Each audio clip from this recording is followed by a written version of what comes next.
Welcome to Just with Renny. Today we'll be covering Young, Famous, and African. Annie's utter gilly and chaotic defense of her husband. Swanky closing his eyes and putting together a random assortment of clothing and passing it off as a fashion moment. Fontana's claim that she's Africa's #1 dancehall artist.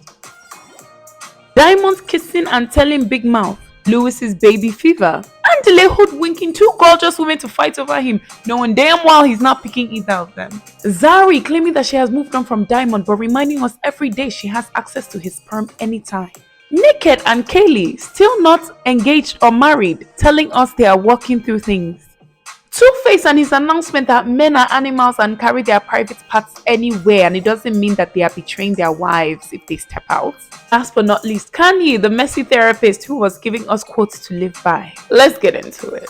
I'll keep it brief. Let's start with the least juicy to the juiciest. Naked and Kaylee, to be honest, I think they feel like a friends of rather than cast members. I'm not really sure what the storyline was. I think I found it most hilarious that Naked said he was finally ready for a long-term relationship. Sir, you've been living with this woman. You've been living with her. You have been cohabitating. And you are just discovering that you are ready for a long-term relationship. It's not you I blame, Sha. It's her.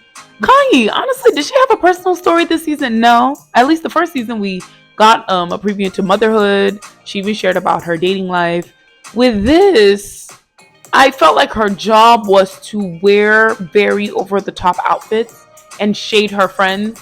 In fact, at a point, she was doing more than shading. She was actually straight up insulting her friends.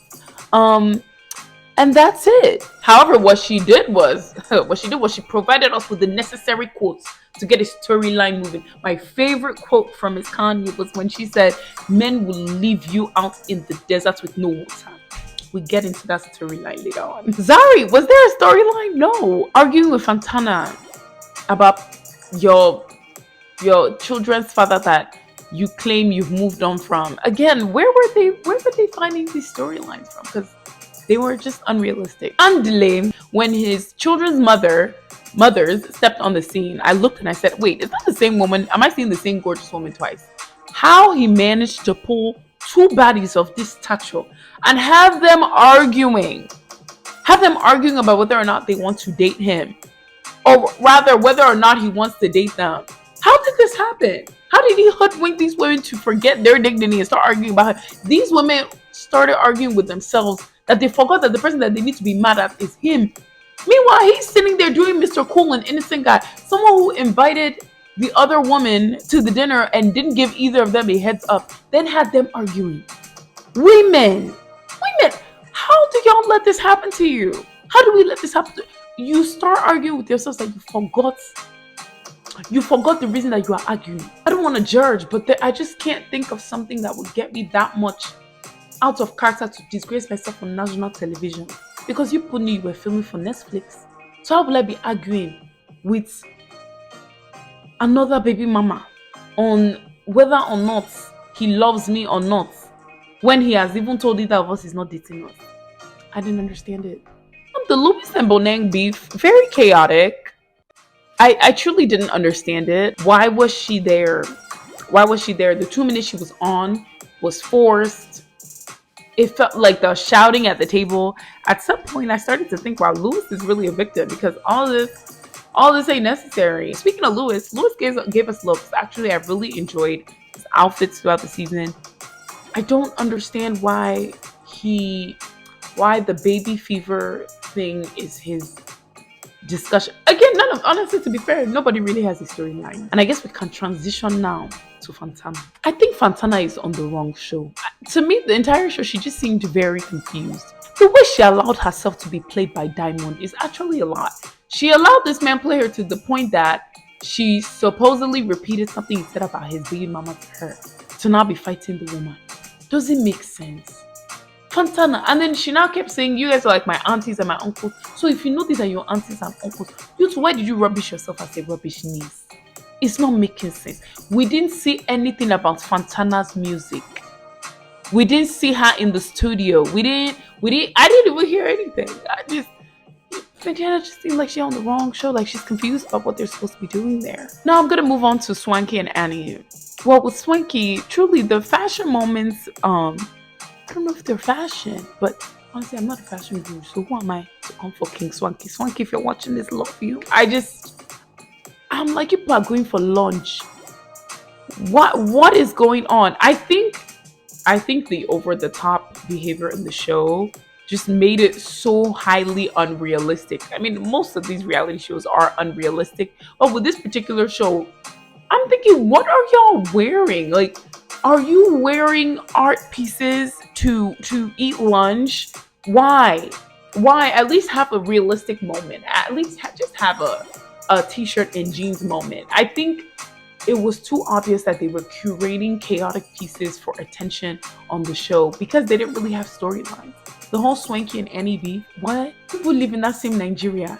You mean to tell me there was no way to communicate with each other all the way in Nigeria? People came to South Africa, filmed, and then now you're talking about the supposed beef. It just felt very forced. At a certain point, I'm like, y'all are definitely acting.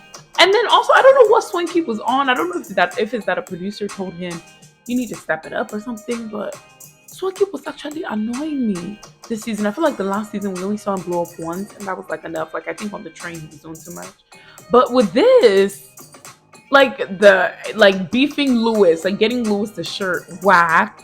Beefing Lewis so much, whack. Yelling at Annie up and down, even when he didn't speak to her, when he sat in her chair and didn't say anything to her, whack.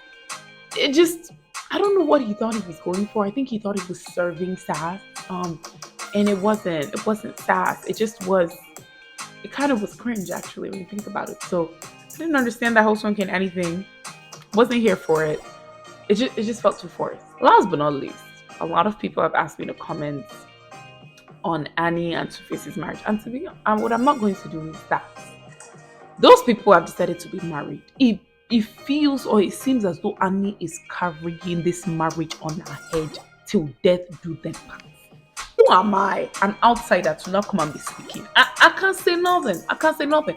I truly wish her the best in this marriage. The only thing I will comment on is I don't think that in a marriage where fidelity has been such a hot topic for you guys for years, I don't think when you're in that marriage, you should be at the dinner table announcing that a man can just insert his private parts, into any random woman, and it doesn't mean he doesn't love his wife. Uncle Two-Face, Uncle Innocent, I don't think that was your best moment. I think you should be the champion of fidelity, given what you have put Auntie through. So that was the only part that I said why. Because to Andy's point, she has already explained that he had the 5 children before they married. Granted, were they supposedly dating? Because apparently they be dating, she was like 16. And he had the kids in between the dating. But who am I to judge? Auntie Annie has given you full. She has given you full explanation with auto gele. Do you understand? She wore the auto gele with risen breast. And she told you people. She has told you it's not as if it's distributing it across many women. It's just 3. So who are we to judge? We have to leave. Like, I feel like she was on the verge of having an aneurysm defending her husband. Leave her husband to come to the dinner table to come and let people know that even if a man steps out, it's not that he doesn't love his wife, he can still die for her. It's just that he is an uncontrolled animal. Anyway, so that wraps up my recap of Young, Famous, and African. Did we need this season? No. Did we need previous season? No. Are there any riveting storylines that we need to follow? No. Do we need this show? No. However, it is an entertaining show, and I thank the cast members for putting themselves out there so that we can be entertained. Okay? Thanks for joining me on Just with Renny. Bye.